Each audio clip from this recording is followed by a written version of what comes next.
तो पार्टी की इच्छा अनुसार सारे काम करने पड़ते हैं और इसीलिए आप सबकी दुआओं के कारण और प्रभु गुरु रविदास महाराज जी की कृपा से ये दोबारा सुशोभित होने का भी मौका मिला।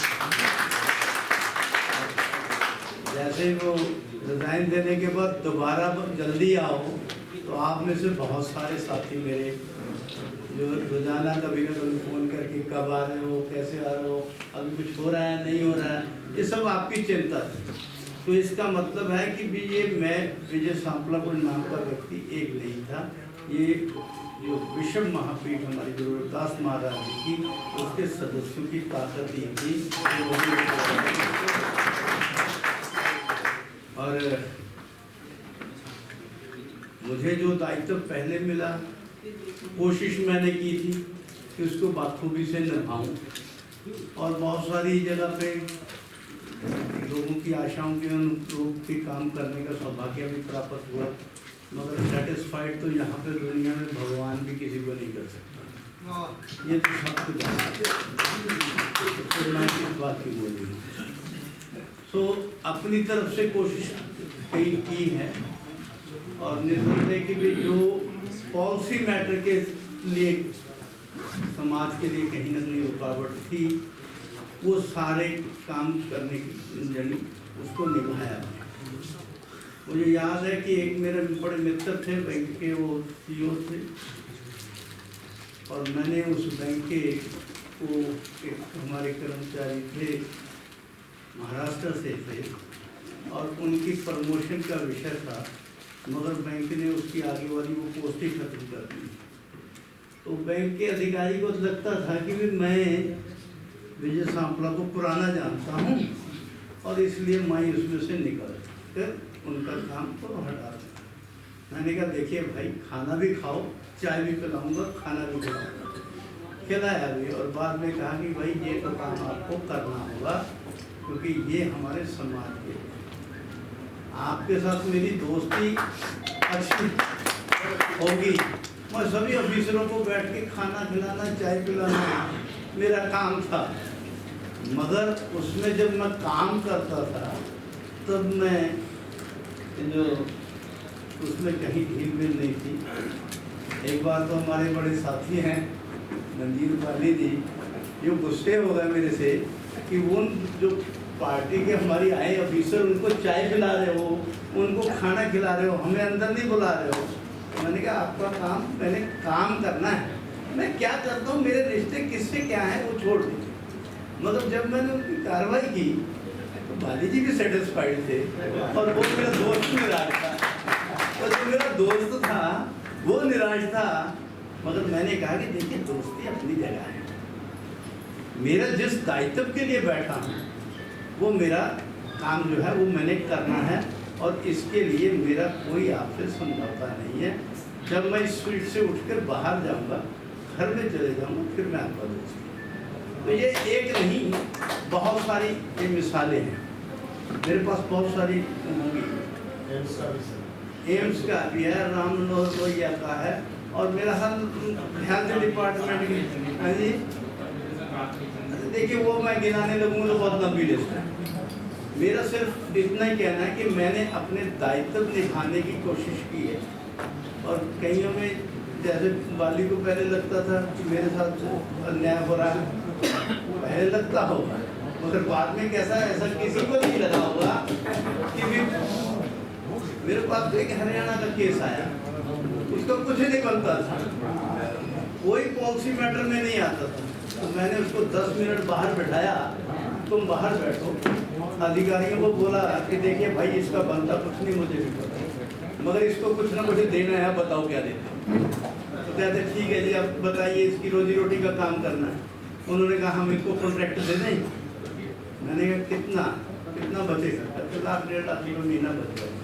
मैंने वो नौकरी ले लेता तो वो 500 10 20 50 हज़ार की लेगा, लाख रुपए मिलता है। तो उसको बताया कि भाई तुम्हें पसंद है, तो वो बड़ा खुश हो गया कि तुम्हें लिए ठीक है, मैंने कहा करो, जबकि उसकी नौकरी नहीं बनती थी, किसी भी कैटेगरी में नहीं आ रही।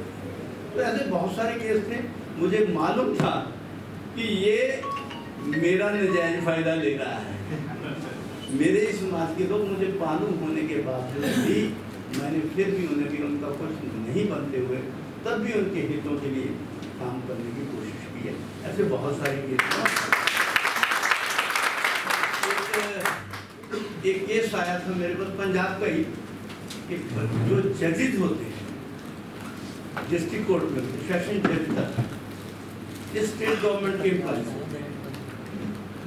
मगर उनके ऊपर भी जो स्टेट गवर्नमेंट के एम्प्लॉइज के कानून होते हैं उनके ऊपर भी लागू होते हैं, मगर उनको स्टेट गवर्नमेंट रिजर्वेशन नहीं देती। भर्ती में तो हो रहा है, मगर आगे उनकी प्रमोशन या बाकी काम के लिए वो नहीं देंगे। तो मैंने पंजाब के अधिकारियों को बुलाया, पहले अधिकारी आए, फिर सेक्रेटरी लेवल के, फिर होम सेक्रेटरी आए, तो सभी का आगे यही बात करने कि नहीं जी ये हम तो कर देते हैं, हाई कोर्ट इसमें रुका। तो उनको शायद लगता था कि भाई कमीशन जो है हाई कोर्ट को नहीं बुलाएगा। तो मैंने वो भी अपने कुछ शिक्षक ऐसे बंधुओं को बुलाया, तो मैंने क्या पूछो भाई इसमें क्या करेंगे, अगर पंजाब सरकार का ये है तो एम्प्लॉय पंजाब सरकार के हैं, तो ये कानून हाई कोर्ट क्यों रोक रहा है, तो इसके लिए मुझे क्या करना है। तो उन्होंने कहा कि नहीं आप उनके उस क्लर्क को बुला सकते हैं। तो मैंने 2 रजिस्टर्ड जो एडमिन और दूसरे होते हैं दोनों को, जो पर्सनल थे दोनों को बुला दिया, एडमिन जनरल और रजिस्टर जनरल और रजिस्टर्ड एडमिन दोनों को बुलाया और उनको बुलाया कि भाई आप पंजाब में रिजर्वेशन के लिए दुश्मन क्यों बने हो। उन्होंने कहा हमारा तो कोई लेना देना ही नहीं इससे। तो वही जो अधिकारी कहते थे कि हाई कोर्ट नहीं करने देती, तो मैंने कहा यहाँ पर बताओ क्यों नहीं देते। ठीक है जी कर देते हैं। मंशा उनकी करने की नहीं थी, क्योंकि सरकार बाद में बदल गई, 3 महीने में उन्होंने कर दिया। अब फिर दोबारा उनको नोटिस करेंगे कि क्यों नहीं अभी तक किया, मगर कानून उनको इजाजत देता है। हाई कोर्ट की कोई रिकॉर्ड, उनको लगता था कि हाई कोर्ट को हम बुलाएंगे नहीं और ये काम चलता रहेगा, मगर जैसे ही हमने बुलाया, मगर उनका वो तो जवाब दे, मगर ऑफिसरों की थोड़ी सी मानसिकता रहती है। अभी उनको कल फिर दोबारा बैठने के बाद दोबारा फिर पंजाब सरकार को नोटिस करके हियरिंग करने के लिए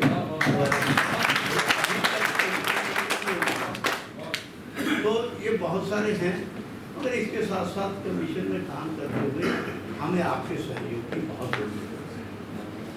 उसका कारण आपने सबने ताकत तो बता दी कि ये कर सकते हैं, वो कर सकते हैं, कुछ मजबूरियां भी रही, और ऐसा देश में कोई भी नहीं जिसको मजबूरी ना हो।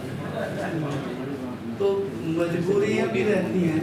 हम थोड़ा सा किसी को सम्मान करते हैं तो अगर वो शक्तिशाली है वो सीधा कोर्ट में जाता है और स्टे लेके आ जाता है। और सारे केसों में ऐसा हुआ है।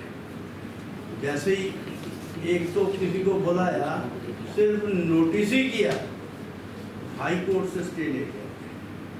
और इसमें थोड़ी सी मैंने पीछे जब आया था तो कुछ सांसदों के साथ बैठा, हमारे दुष्यंत गौतम जी से भी इससे दोबारा भी बात करूँगी, कहूँगा कि एक बार अनुसूचित जाति के सांसदों से हम एक बार जरूर करेंगे कि जब हर केस में, हर छोटे मोटे केस में, यानी अगर नोटिस दिया, अगर तो कोई हमने कोई उनको सजा दे दी, कोई रिजल्ट दे दी, तो उसके ऊपर तो है कि मैं रिजल्ट नहीं दे सकता, मगर एक नोटिस दिया है कि आप इस विषय पे हमारे सामने आइए और अपना पक्ष रखिए, तो स्टे लेके आ जाते हैं। और ये कोर्ट भी स्टे दे देता है, तो जब क्योंकि हमारे को तो हाथ बंध जाते हैं, उस समय थोड़ी सी समस्याएं जरूर आती हैं।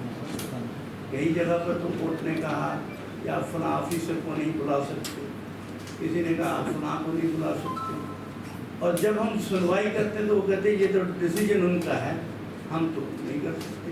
और जब तक डिसीजन वाला लेकर नहीं आएगा तब तक काम नहीं होगा। तो इसके लिए सांसद में भी इसको थोड़ी सी और शक्ति मिली।